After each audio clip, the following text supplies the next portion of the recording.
Hello, everyone, and welcome to this week's episode of the Magical Human Show. We are on a new moon today. Is that right? Today, yes. So, first of the 11th, so 111, which is auspicious. Halloween or Samhain was last night, so the thinning of the veil. Earlier in the week was, I've forgotten the name of the festival, but it's a festival where you welcome your previous dead pets. And there's lots of videos on social media where people have set up little altars and they burn candles and put flowers out and photos of past pets and current pets are sitting at the altar as if they can see the previous pets and they're visiting. Well, that was lovely. Brought me to tears, but that was quite nice. And I think we're in Scorpio energy. I think you mentioned earlier, Claire. Do you want to tell us a little bit about? Oh, so June is joining us. She's just having some technical issues, so she will pop in as and when she can. But would you like to start off by telling us something about the energies that are around at the moment?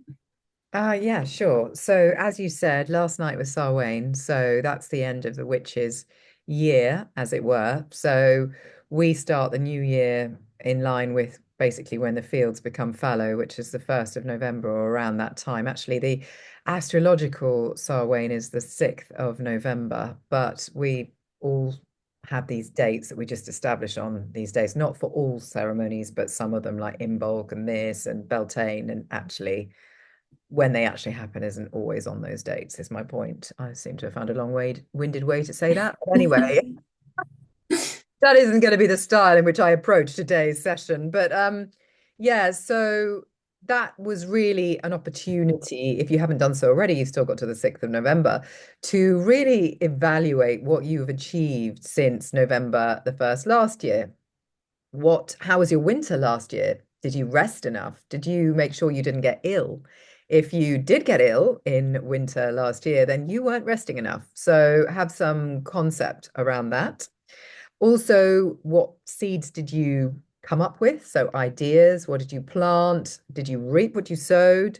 Who were your teachers this year? So we can look at teachers as being people that give us valuable lessons, which are often quite painful, but they have chosen to mirror or to turn up to give us the opportunity for that learning. So all of that, and don't worry, you don't have to do that all before the 6th of November. You have got until winter solstice on the 21st of December to really be thinking about that. But the Samhain ceremony is the starting point of that celebration of all you've achieved, with also communication, harvest of the souls with the dearly departed loved ones. I think it's lovely to hear that people are doing it for their pets. I mean, the pets would naturally come in at Samhain anyway because the veil is very thin and there's an opportunity in autumn to speak to spirit more easily or see it. But that's lovely. What date was that? Oh, it was earlier in the week. It's I not funny. I mean, 27th, 28th, something like that. But there was a lot of discussion around whether it was a cultural appropriation because of where that kind of originates. But a lot of people were going, it's fine, it's a really nice thing that you're doing, and we're really happy that you're embracing it. And it's just a nice thing to do because to a lot of people, pets are really important and a part of the family. And I was at the vet's earlier in the week with one of my cats, not this one. And there was a lady there who was saying how a previous vet, they were putting their cat down and was really rude and dismissive and not at all kind and gentle. And we had that conversation around, pets are a part of the family, and for a lot of people, grieving and losing of those pets is as bad as losing a family member. oh, Um, completely. so Yeah. having that space to welcome them back and have that kind of remembrance, I think is really important. And you saying it as well. And I completely believe that they would have seen them. They would have been able to see them because animals are much better. They don't have all the kind of blocks to seeing what's really there that we have. So that's just beautiful. But yes, we've got this shadow journey starting, and you want to be taking that time for introspection and thinking about how you performed, thinking about how you feel. I really counsel contemplation of all three bodies. So, physical body, are you looking after your physical body? Scorpio, as you've mentioned, we're now in that season, is all about toxicity. So Scorpio invites us to like become aware of our toxicity, and that can be in the physical body and that can be with bad behaviors. And in fact, some of the planets, Neptune and Pisces at the moment, is really asking us to drop those physical toxic activities, whether that be sugar, caffeine, whatever doesn't work for you, because caffeine works for some people, sugar works for some people, it's like dependent on who you are. One size does not fit all. The emotional body. becoming really aware of that. And Scorpio is the season for deep emotions and intimate relationships. And Scorpio is all about getting to the truth. What's really the motivation for that, for this, for holding on to something that is no longer serving you? So, really getting that clarity around these deeper, darker emotions is what is the energy that is guiding us into this first part of the shadow journey. And I find it always super useful that everything lines up. It's like beautiful because then we have this new moon that you talked about, which is Ivy. And Ivy represents a cycle of life. It's life, death, rebirth, which is what we go through when we allow ourselves to die away, to rest and recover, and then to basically, here's June. I have to remember what I was saying, otherwise I'll not remember it. And I'll be like, what was I saying? So yes, so Ivy, allowing that cycle of life, life, death, rebirth. So things to die away in order to be reborn is what we're kind of what the moon is about. And with it being in Scorpio, it is that kind of deeper, darker, emotional connection with people. Does it serve you still? You know, where's the balance of power? Scorpio is also the catchphrase for Scorpio is I desire. It's all or nothing in Scorpio. I think June is Scorpio, so she'll be able to talk about that in more detail in a minute. But it's that kind of energy of kind of what do you want? And we just had that full moon in Aries, which was all about self and learning to put self first and feeling the courage to basically put self first. And so once you start to put yourself first, it's like, what do you actually want? And what is going to help you to feel powerful and safe?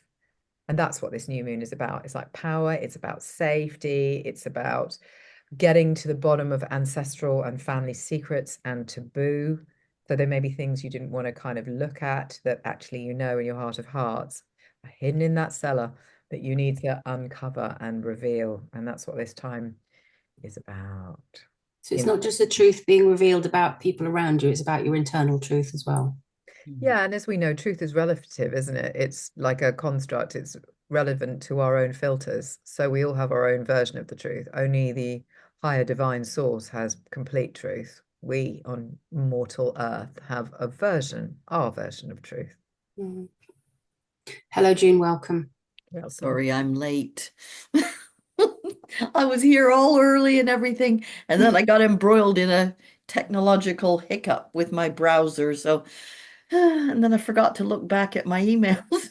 Oh my gosh, look at the time. But I'm sorting it out, so that's really feeling nice. I didn't Good. want to start with that nagging. I mean, I've just had the most wonderful cold. Oh, cold. Massive clear out. It's, you Oh, know, everybody says, yeah, yeah, I've got a horrible cold. I go, no, no, it's a lovely cold because it's giving you a clear out. It's really great. And now I had to eat my own words and just accept it. And it feels really powerful actually. It's I've been doing lots of meditation and lots of digging into the cellar and looking at charts again, looking at my own chart, my dad's chart, my mom's chart, the ancestral stuff. Yeah. Yeah, it's really interesting. But yeah, it's my birthday coming up soon in a couple of weeks. And yeah, I'm gonna be 70. Yay! congratulations. Amazing, June. You Oh, did really well, by the way, for your cold, which often happens when people have come through illness, like afterwards. You look really refreshed, rejuvenated. yeah, and not it's not completely gone. You can hear there's a little bit still to go, but I just stopped everything yesterday. Well, not quite everything. No, I couldn't. I had to do some jobs on the laptop and stuff, but I stayed basically in my little base, in my little den here, and just dealt with the things that needed dealing with, but didn't go out and didn't go rushing about because that's my fatal Achilles heel is rushing around too much. And it's been such a time of change. I mean, we all feel this, don't we? And for me particularly, made a massive decision 2 months ago, let go of my clinic, gave away all the furniture, gave away loads of stuff, recycled stuff, shredded stuff. Still doing it. My living room is still full of crap, but I can hide up here where it's nice and safe and not have to. But every time I go down there, I deal with another little bit of it. And the deposit came back from the old place. And so I was able to pay people back because that was hanging over me and really worrying me. And then today is the day I move everything into my new clinic room. Well, I've got one room I've been using already, but I need a clinical room rather than a cozy room. That is lovely. It's really cozy, but it's in a noisy place in the middle of town, and this one is just slightly out of town. Excuse me, slightly out of town, and it's really close to my house, and it's very handy, and it's in a clinic with a podiatrist and another acupuncture student. So he's getting busier. I'm kind of hoping to wind down. But interestingly, what's happened since I've done this is I've had so many requests for appointments. Just people coming back. They've seen something happened. That my little light shone. I didn't do any advertising. I haven't done any videos yet or anything about it. But yeah, it just goes to show if you get on and do what you're supposed to be doing, Mm. it works. It Yeah. does. So clear out in all kinds of ways then. Clear Mm. out the energies and Mm. stuff Yeah, you're moving on to. Because you struggled with the letting go of that for a little while, didn't you? And then Yeah, it's I didn't once want you to. I embraced didn't it, want to. I was hanging on. I was like, yeah. no, we can't do this. And then I thought, why can't we? Yeah, the point Why at which you can't we? embraced Why it, don't we just do it? suddenly, yeah, Yeah. yeah, which Yeah. kind of works for the energies. Go on, Claire, yeah. sorry. No, I was just saying that creates the space. And I'd also think, June, with Scorpio energy, there's a lot of like power. There's wind in the sails for strategy, for moving forward. There's that because Scorpio is very powerful. So, and it's very interested in business and money and success. Scorpio needs success. So that energy, if we corral that energy in, we work with that and bring that to ourselves and take that seriously, less Excuse scattergun, me. more kind of, then you're going to bring success anyway. Well, that is so interesting you should say that because for the last 6 years, really, I've been suffering with kind of self-doubt about whether I did have any success or not with my previous clinic and having lost that in a very not nice way. It wasn't my choice. It was just like we had to let it go. And then I started the new one. The new one has now become what I was resisting in the first place, which will be more successful. It's a network of people. We don't have a base. We don't have, interestingly enough, we've just changed our logo so that it's got roots on the tree because we didn't have roots. But I'm feeling like, and yeah, but our roots are in the community. We are connected to the, and I'm feeling so much more confident in a way, knowing who I am. I now this is one of the messages for right now for everybody to know who you are and to just love that Yeah. and accept that and go, okay, I am proud of what I've done now. Yeah. I'm not hiding it. Like it's like I was going, oh, I can't face everybody because I made a mess of it. Ooh. And it was like, okay, but it happened. It happened. And I learned stuff. And this time I let it go, standing firm with my colleagues. We're all still together. We all agreed it was like that was the best thing to do. Yeah. If there's any such thing as failing, it's always a lesson, if nothing else. It's a Oh, success lesson. we know this, but Mm. when you've gone through a thing that has happened so dramatically, and this is part of what this healing is about, is like letting go of that.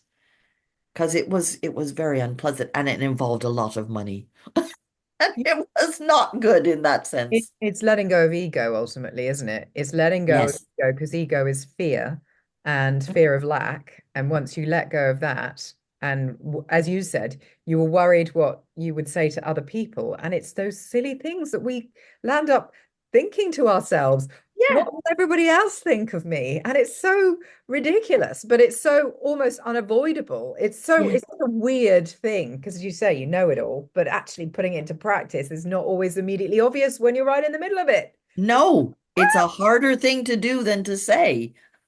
Yeah, that's a And good way I of think the putting it. interesting thing is what has helped me, ironically, I mean, it's other people's approval, but I've been doing these volunteer spots in a pay-as-you-feel cafe every Thursday. I let them down yesterday. I didn't go, but they were so understanding. No, you look after you. You look after everybody else.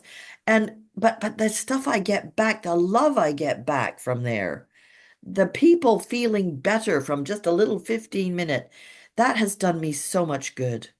So Yeah. much good. It touched my heart. It's really lovely. That sounds like Yeah. a good balance, like a symbiotic like relationship there, because even though they may not be paying you or paying you very much, they're still giving you like their energy in return. It's like Yeah. that. Beautiful. Yeah.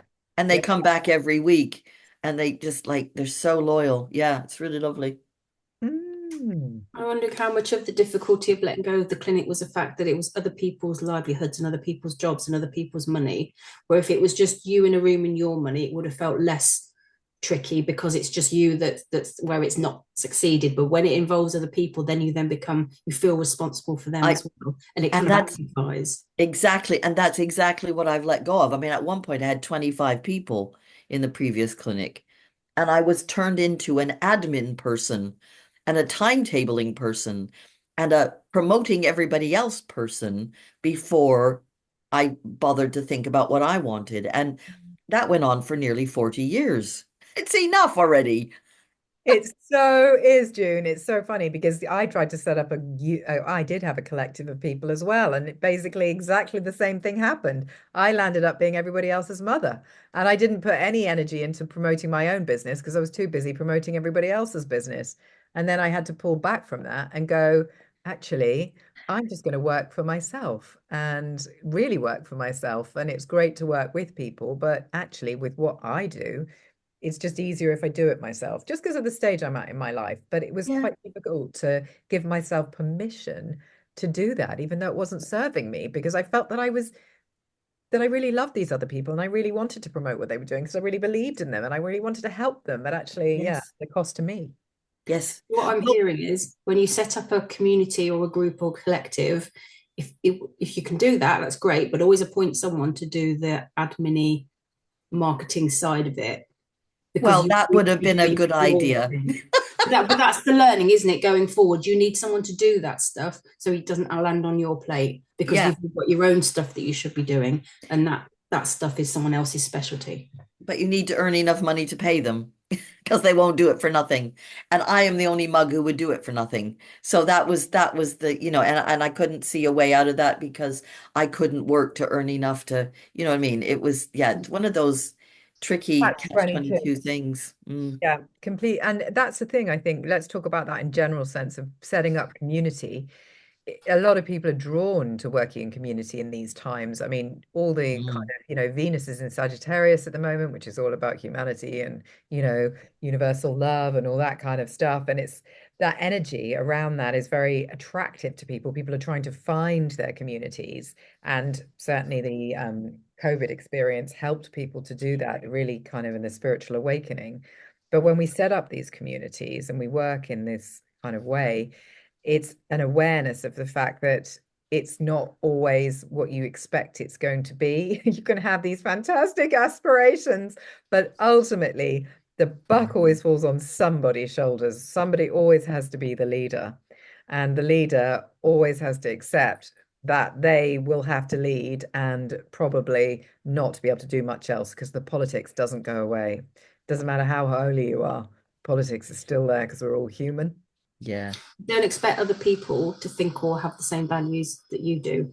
Everyone's individual. Just because you think this is important, someone else might not think that, and having those expectations just creates resentment and disharmony and stuff like that. So Well, that's why you have to be clear. yeah, You no. have to be absolutely clear, and people are not used to doing that Mm. yet. Yes, that is Yet. what's coming, that clarity. And again, back to Scorpio, that's what we're being called in. How Mm. are you expressing your needs and your desires? And are you making that possible so you can come into your own power. Because if you don't express those, you're giving your power away. You have to be able to express what you want. Mm. And allow other people to express what they want, and then find the common ground. That is true community. That is absolutely, that's where it is. And there's so many people trying to do this. I had a conversation with a friend the other day about how many different groups there are around the country trying to do very similar things. And it's very confusing for a lot of people. However, I think that's what she said, what the better way to do it is, rather than have one overarching thing that can be We're, target. we're And not and it can be if once that falls apart, then everything else falls apart. If we're in, separate but connected kind we of little. yeah, Mm.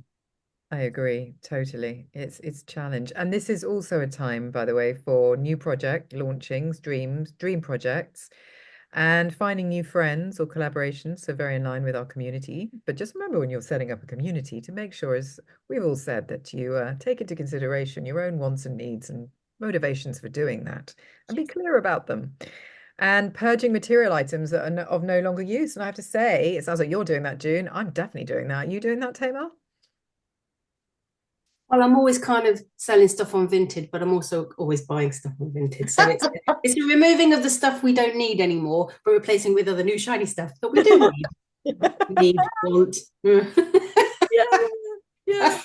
Oh, Constant flow in this house. well, that's good though, because you're moving things through. I think energy flow is, well, it's imperative, isn't it, to success on this planet? We have to be in flow in all parts of our body, mind, and soul.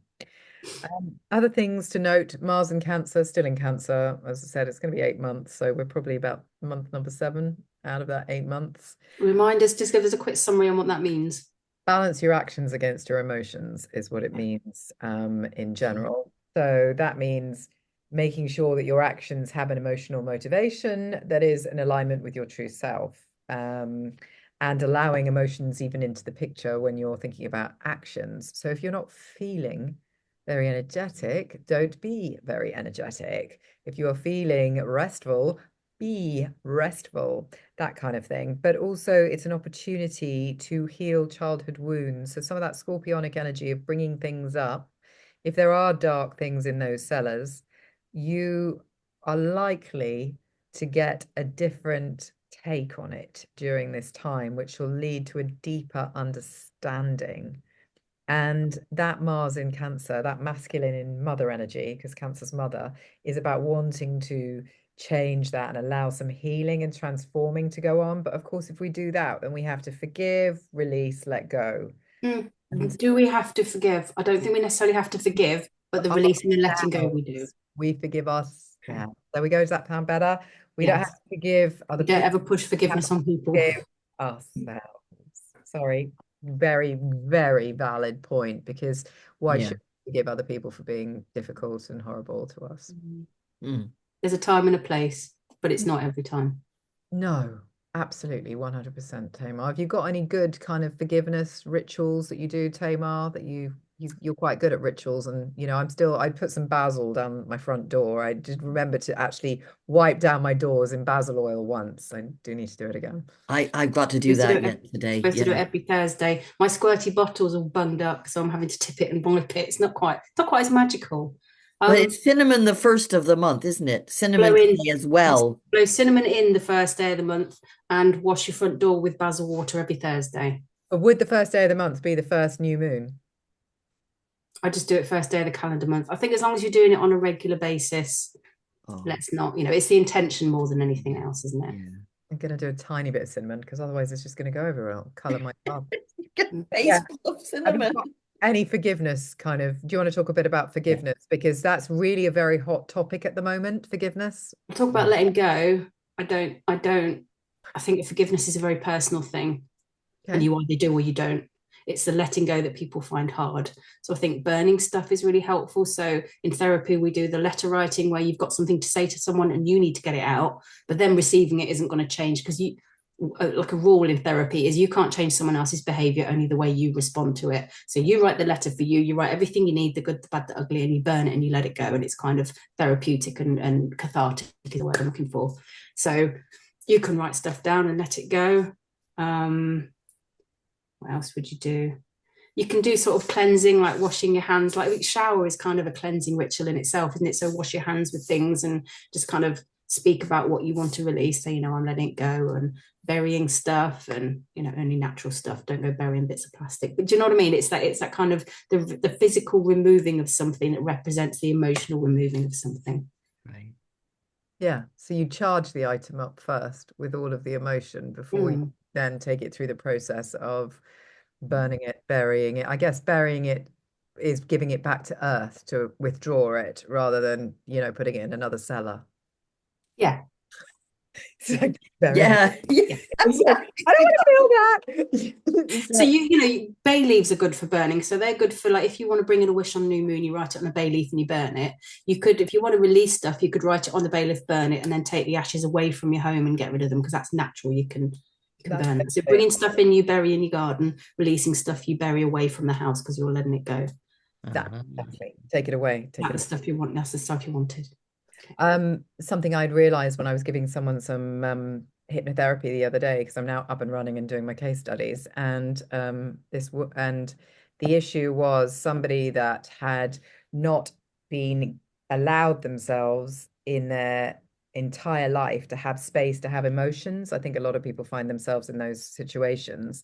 And people like that, what they do is, because the message when they get when they're young is that emotions are scary and dangerous because they are given a role that doesn't have an emotional aspect to it.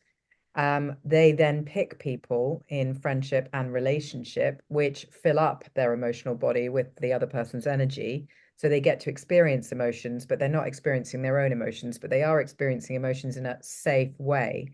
Their emotions live in a tiny little Pandora's box at the bottom of their energy body. And what people are beginning to appreciate is the fact that on an intuitive level, we notice those people that don't fill up their energy bodies. And they are the ones that are always saying, oh, people just tell me all their secrets. They really unburden themselves to me. And it's like, yeah, because they intuit on a level that there's a whole gap in your emotional energy field that they can fill up with their stuff, because they don't want their stuff because it's uncomfortable for them, and you want their stuff so you can feel stuff. So it's like a codependency.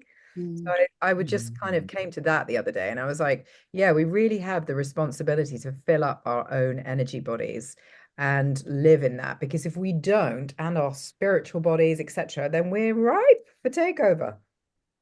What do you think? Yeah, exactly that. You replay those relationships trying to get the outcome that you didn't get the first time.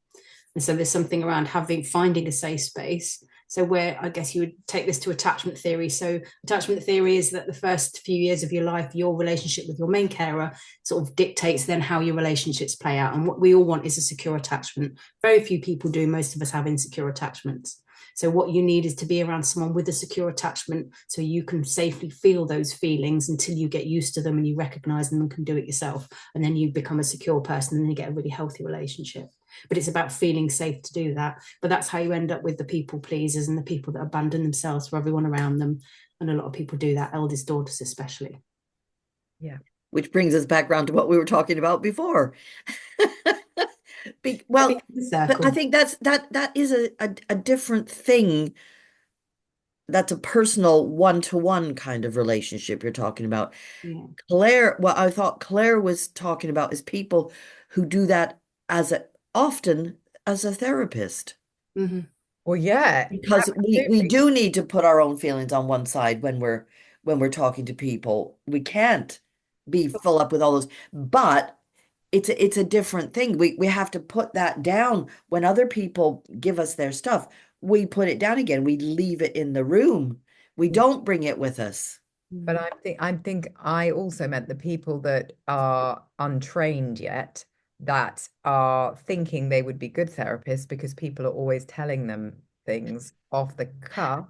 And they're like, I get a lot of people say, oh, I'm a really good listener. And then I scratch the surface and I discover that their relationships are largely about them not being in their emotional bodies and them allowing everybody else to hijack their emotional bodies. And then what's happening is their physical body gets to the point where it starts to fight back.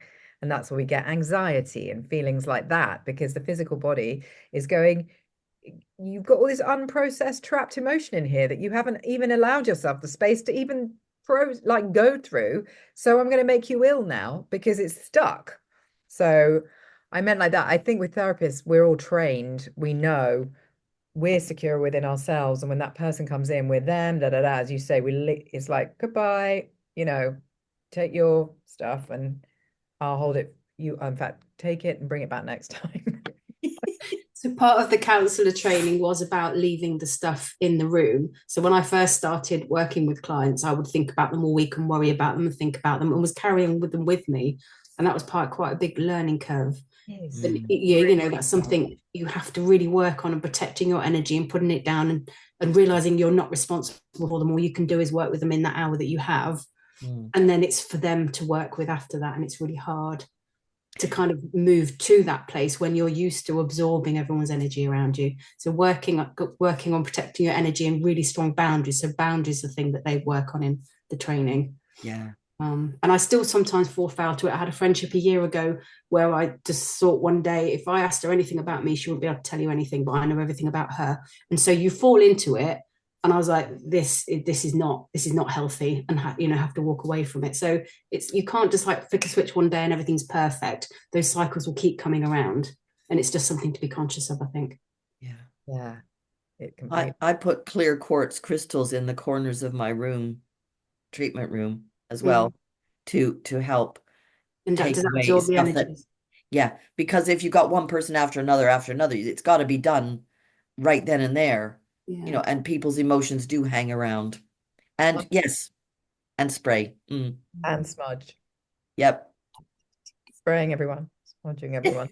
But I noticed when I went away a couple of weeks ago on my own, and I noticed then that I did it, that I was talking to someone and they started to unburden, and I basically was interested.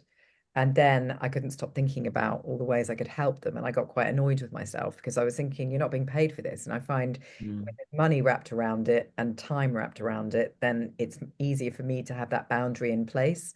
When there isn't, when you're just meeting a random and having that connection. And, I didn't mean to do any work. And I thought it was quite funny. I was like, thanks, Spirit. I've come away from me. And this is and it's like, great.